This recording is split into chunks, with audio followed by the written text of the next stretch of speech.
भारताच्या कोणत्याही सैन्याला पाकिस्तानकडून त्वरित प्रत्युत्तर दिलं जाईल, पाक लष्कर प्रमुख आसिम मुनीर यांचा इशारा. पहलगाम हल्ल्याचं जशास तसं उत्तर देणार, कुणालाच सोडणार नाही, एकेकाला शोधून मारू, गृहमंत्री अमित शहांचा पाकिस्तानला इशारा. तर दहशतवादाविरोधात अनेक देश भारतासोबत युद्ध रोखण्यासाठी पाकिस्तानचे डोनाल्ड ट्रम्प यांना साथ. भारत आणि पाकिस्तानमधील वाढता तणाव कमी करण्यासाठी प्रयत्न करण्याच्या ट्रम्प यांच्या पाकिस्तानमधील अमेरिकेच्या राजदूतांना सूचना. आता आरपारची लढाई लढण्याची वेळ, पाकिस्तानला कायमची अद्दल घडवा. पहलगाम दहशतवादी हल्ल्यावर गीतकार जावेद अख्तर यांनी परखड भूमिका मांडली. आता वेळ आलीये पाकिस्तानसोबत युद्ध करण्याची. कोण कलाकार यावर बोलत नाहीत, याच्याशी आपल्याला देणं घेणं नाही. शरद पोंक्षेंची दहशतवादी हल्ल्यावर प्रतिक्रिया. पहलगाम हल्ल्यानंतर भारत पाक दरम्यानची अटारी वाघा सीमा पूर्णतः बंद. आतापर्यंत 911 लोक पाकिस्तानात परत. पहलगाम हल्ल्यापूर्वी दहशतवाद्यांनी अरू व्हॅलीची रेकी केली, मात्र कडक सुरक्षेमुळे कट रद्द. सध्या अरू व्हॅलीकडे जाणारा मार्ग बंद आहे. पहलगाममधील दहशतवादी हल्ल्यानंतर भारतावर सायबर हल्ला. महाराष्ट्र सायबर सेलकडून इकोज ऑफ पहलगाम अहवाल तयार करण्यात आला असून 10 लाख सायबर हल्ले झाल्याची माहिती.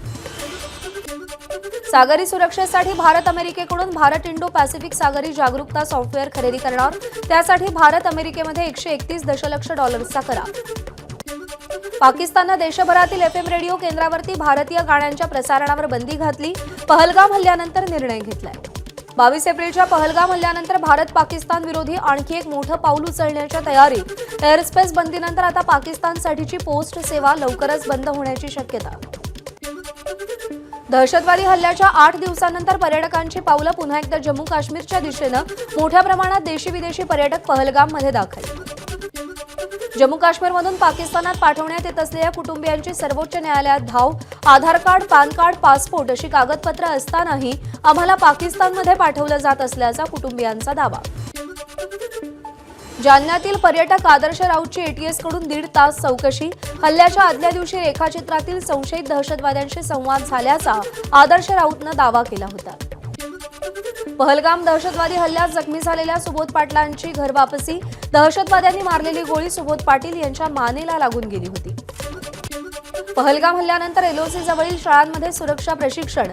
सीमा भागातील शाळांमध्ये गोळीबारापासून बचावासाठी मॉक ड्रिल. भारतीय वायुदलाचं लवकरच मोठं शक्ती प्रदर्शन. गंगा एक्सप्रेसवेवर भारतीय वायुदलाची राफेल, जॅग्वार आणि मिराज लढाऊ विमानं उतरणार. आगामी काळात समोरासमोर युद्ध न होता सायबर युद्ध होतील. सांगलीतील एका कार्यक्रमात मंत्री चंद्रकांत पाटील यांचं वक्तव्य. पुण्यातल्या राजगुरुनगरमध्ये दहशतवादाचा प्रतिकात्मक पुतळा जाळत मुस्लिम बांधवांचं आंदोलन. यावेळी पाकिस्तानचा झेंडा पाडत मुस्लिम समाजाची घोषणाबाजी. ठाकरेंच्या शिवसेनेनं मोदींविरोधाचा सूर बदललाय. पहलगाम हल्ल्यावर संसदेचं अधिवेशन बोलवून काय साध्य होणार, सामनाच्या अग्रलेखातून सवाल. इतकंच नाही तर विरोधकांनी मोदींना प्रश्न विचारू नये असाही सल्ला दिला.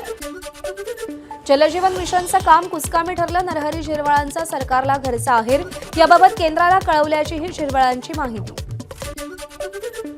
नागपूरच्या कामठीत भाजपा कार्यकर्ता मेळाव्यात रामटेकमधील माजी जिल्हा परिषद सदस्यांचा भाजपत प्रवेश. प्रदेशाध्यक्ष चंद्रशेखर बावनकुळेंच्या उपस्थितीत प्रवेश. दुधाराम सव्वालाखे काँग्रेस सक्रिय कार्यकर्ता. नागपुरात मुख्यमंत्री वैद्यकीय सहाय्यता निधी कक्ष. विदर्भातील 11 जिल्ह्यातील लोकांना फायदा होणार. वैद्यकीय उपचाराच्या मदतीसाठी विदर्भातील लोकांना आता मुंबईत जावं लागणार नाही. मोदी सरकारच्या जातीय जनगणना निर्णयाबाबत काँग्रेस कार्यकारिणीची आज बैठक. सरकारच्या निर्णयावर आणि भविष्यातील रणनीतीवर चर्चा होण्याची शक्यता. भाजपच्या अनेक नेत्यांचा संघाचा जातनिहाय जनगणनेला विरोध होता. मात्र राहुल गांधींच्या समोर सरकारला झुकावं लागलं. काँग्रेस महाराष्ट्र प्रदेशाध्यक्ष हर्षवर्धन सपकाळ यांची टीका. जातनिहाय जनगणनेच्या निर्णयाचं श्रेय घेण्याचा काँग्रेसचा प्रयत्न. रावसाहेब दानवेंचा काँग्रेसवरती आरोप. सत्ता असताना काँग्रेसनं का जनगणना केली नाही, रावसाहेब दानवेंचा सवाल. मुंबईच्या विलेपार्लेतील जैन मंदिरावर 5 मे पर्यंत कारवाई न करण्याचे हायकोर्टाचे आदेश. महापालिकेनं हायकोर्टात प्रतिज्ञापत्र दाखल केलं असून सुनावणी सोमवारपर्यंत तहकूब. ज्यांच्या धोरणामुळे शेतकरी आत्महत्या करतात तेही अतिरेकीच. राजू शेट्टींचं वक्तव्य. झेपणार नव्हतं तर कशाला कर्जमाफीचं आश्वासन दिलं, शेट्टींचा सरकारला खरमरीत सवाल. नांदेडमध्ये खरीप हंगामाच्या बैठकीला कृषी अधिकारीच गैरहजर. पालकमंत्री अतुल सावेंकडून फोनवरून कृषी अधिकाऱ्यांना खडेबोल. महावितरण विभाग आणि पीक विम्याच्या वाढत्या तक्रारीवरून कृषी अधिकाऱ्यांना सुनावलं. तुळजापूर ड्रग्ज प्रकरणावरून जिल्हा नियोजन समितीच्या बैठकीत खडाजंगी. खासदार ओमराजे निंबाळकर आणि आमदार राणा जगजितसिंग पाटील यांच्यामध्ये शाब्दिक वाद. आरोपी कोणाच्या संपर्कात होते तपासा, निंबाळकरांची मागणी. ड्रग्ज प्रकरणाची पोलिसांना आपण माहिती दिली, काही जण मात्र कांगावा करतायत. राणा जगजितसिंग पाटलांचा ओमराजेंवर निशाणा. तर कुठल्याही पक्षाचा आरोपी असला तरी सोडणार नाही, पालकमंत्री सरनाईक यांचं आश्वासन. शक्तीपीठ महामार्ग बाधित शेतकरी संघर्ष समितीच्या पदाधिकाऱ्यांशी मंत्री चंद्रकांत पाटलांची चर्चा. यावेळी आंदोलकांना बाजूला करू नका, आपण चर्चा करायला आलोय. चंद्रकांत पाटलांची पोलिसांना तंबी. उपमुख्यमंत्री अजित पवार आणि छगन भुजबळ राष्ट्रवादीच्या कार्यक्रमात एकत्र. भुजबळांची अजित पवारांवरची नाराजी दूर झाल्याची चर्चा. अदिती तटकरेंचा सरकारच्या 100 दिवसांच्या कामगिरीत खातं अव्वल. रायगडमध्ये त्याचा जल्लोष. लातूर महानगरपालिकेच्या जलशुद्धीकरण केंद्राला पालकमंत्री शिवेंद्रराजे भोसलेंची अचानक भेट. शहराला पिवळसर पाण्याचा पुरवठा होत असल्यानं हरंगुळ येथील जलशुद्धीकरण केंद्राला भेट देत माहिती घेतली. राष्ट्रवादीच्या गौरवशाली महाराष्ट्र सोहळ्यामध्ये पद्मविभूषण जावेद अख्तर यांचा सत्कार. तर ज्येष्ठ साहित्यिक प्राध्यापक सदानंद मोरे, ज्येष्ठ पत्रकार मधुकर भावे यांचाही सन्मान. कुंभमेळ्यासाठी केंद्राकडून अद्याप किती निधी मिळणार हे निश्चित झालेलं नसलं तरी निधी कमी पडू देणार नाही, मंत्री गिरीश महाजनांचं वक्तव्य. कुंभमेळ्याची सगळी कामं वेळेत पूर्ण होतील, महाजनांनी विश्वास व्यक्त केला. राष्ट्रवादी काँग्रेसचा गौरवशाली महाराष्ट्र महोत्सव. वरळीतील जांभोरी मैदानावर 4 मे पर्यंत चालणाऱ्या या महोत्सवातून महाराष्ट्राच्या सांस्कृतिक वैभवाचं दर्शन घडणार. एजाज खानचा हाऊस अरेस्ट हा शो म्हणजे अश्लीलतेचा कळस. हा शो त्वरित बंद करण्यात यावा, आमदार चित्रा वाघ यांची. माहिती आणि प्रसारण मंत्री अश्विनी वैष्णव यांच्याकडे मागणी. धुळ्यात आंबेडकरी संघटनांचं रास्ता रोको आंदोलन. मध्यवर्ती बस स्थानकाला डॉ. बाबासाहेब आंबेडकरांचं नाव देण्याची आंदोलकांची मागणी. मुंब्रा बायपास रोडवरती डोंगर भागात संरक्षण जाळी आणि संरक्षण भिंत बांधण्याचं काम अंतिम टप्प्यात. त्यामुळे पावसाळ्यात मुंब्रा बायपास रोडवरील प्रवास सुरक्षित होणार. अंधेरीमध्ये लोखंडवाला परिसरात जलवाहिनी फुटल्यानं लाखो लिटर पाणी वाया. मागच्या 4 दिवसांपासून ही पाईपलाईन फुटलेली. मनसेकडून तक्रार, पालिका वॉटर डिपार्टमेंटकडून मात्र दुर्लक्ष.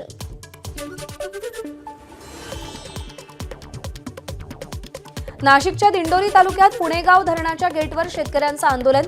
कोणतीही पूर्वसूचना न देता पुणेगाव धरणाच्या डाव्या कालव्यात पाणी सोडल्याच्या निषेधार्थ आंदोलन.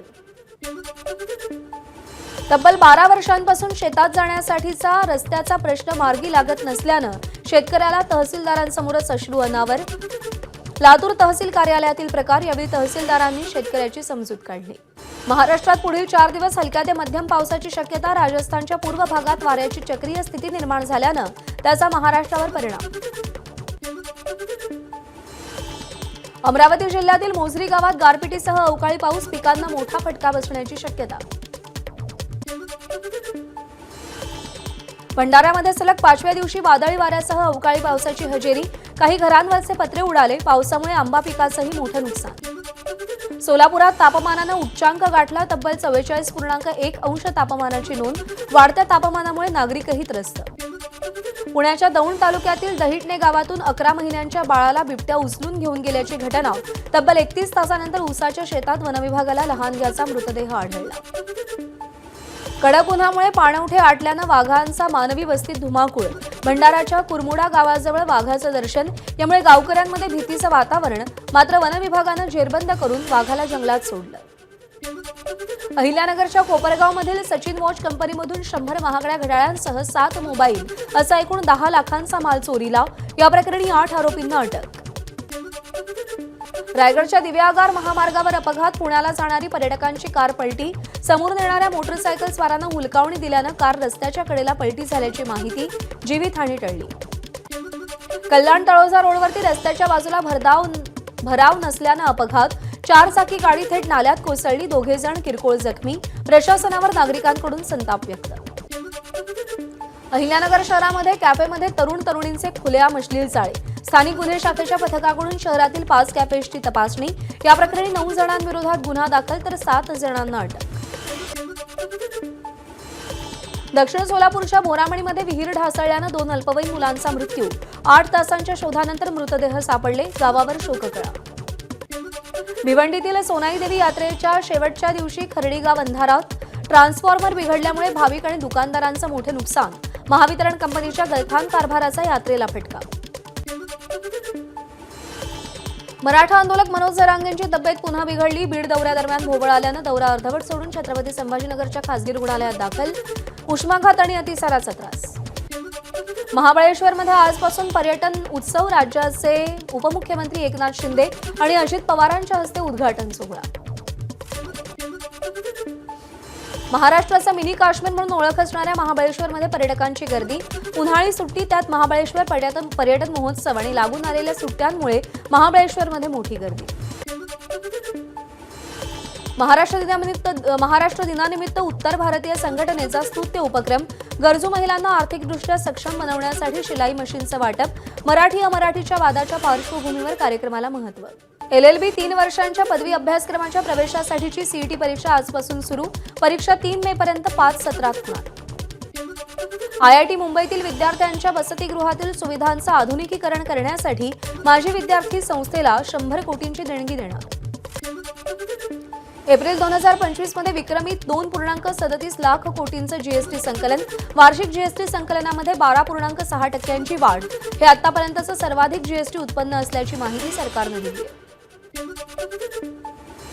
26 आरोपी तहबूर राणा लष्कराच्या योजनांबाबत माहिती देऊ शकतो. याचबरोबर भविष्यातील हल्ल्याचीही माहिती देऊ शकतो. त्यासाठी NIA कडून तहबूर राणाच्या कोठडीच्या वाढीसाठी न्यायालयाकडे मागणी. नॅशनल हेराल्ड प्रकरणी सोनिया आणि राहुल गांधींवरती ईडीचं आरोपपत्र. मनी लॉन्ड्रिंग प्रकरणामध्ये ईडीनं दाखल केलेल्या आरोपपत्रावर आज राऊस अव्हेन्यू कोर्टामध्ये सुनावणी. गुरमीत राम रहीम 21 दिवसांच्या रजेनंतर सुनारिया जेलमध्ये परतला. 9 एप्रिलला फर्लो मिळाली होती. त्या दरम्यान तो सिरसा डेऱ्यात होता. आज सकाळी 7 वाजता उत्तराखंडच्या पवित्र केदारनाथ धामचं द्वार उघडलं. केदारनाथ धामच्या मंदिराला आकर्षक सजावट. भाविकांची अलोट गर्दी. लष्करी योजना सार्वजनिक झाल्याप्रकरणी अमेरिकेचे राष्ट्रीय सुरक्षा सल्लागार माईक वॉल्ट्स यांना पदावरून हटवलं. त्यांची संयुक्त राष्ट्रांमध्ये राजदूतपदी नेमणूक. परराष्ट्र मंत्री रुबियो यांच्याकडे अतिरिक्त कार्यभार. मुंबई इंडियन्सचा राजस्थान रॉयल्सवरती 100 धावांनी विजय मिळवला. रोहित, रिकल्टन, सूर्यकुमार आणि हार्दिक पंड्याच्या धुवाधार फलंदाजीच्या जोरावर त्यांनी 218 धावांचं आव्हान दिलं होतं. पण राजस्थान रॉयल्सचा डाव 117 धावांमध्येच गारद झाला. गुजरात विरुद्ध तडाखेबंद शतक ठोकलेल्या 14 वर्षांच्या वैभव सूर्यवंशीला मुंबई इंडियन्स विरुद्ध मात्र फार चमक दाखवता आली नाही. दीपक चहरच्या चेंडूवर तो त्याच्या दुसऱ्याच चेंडूवर बाद झाला. मुंबई इंडियन्सचा राजस्थानवरचा हा सलग 6वा विजय. 11 सामन्यात 7 विजय मिळवून मुंबईनं गुणतालिकेमध्ये अव्वल स्थान मिळवलंय. IPLमध्ये आज गुजरात टायटन्स आणि सनरायझर्स हैदराबाद यांच्यामध्ये लढत होतीये. गुणतालिकेत गुजरात 4थ्या तर हैदराबाद 9व्या स्थानी आहे. गुजरातचे 12 तर हैदराबादचे 6 गुण झाले. ABP माझा, उघडा डोळे बघा नीट.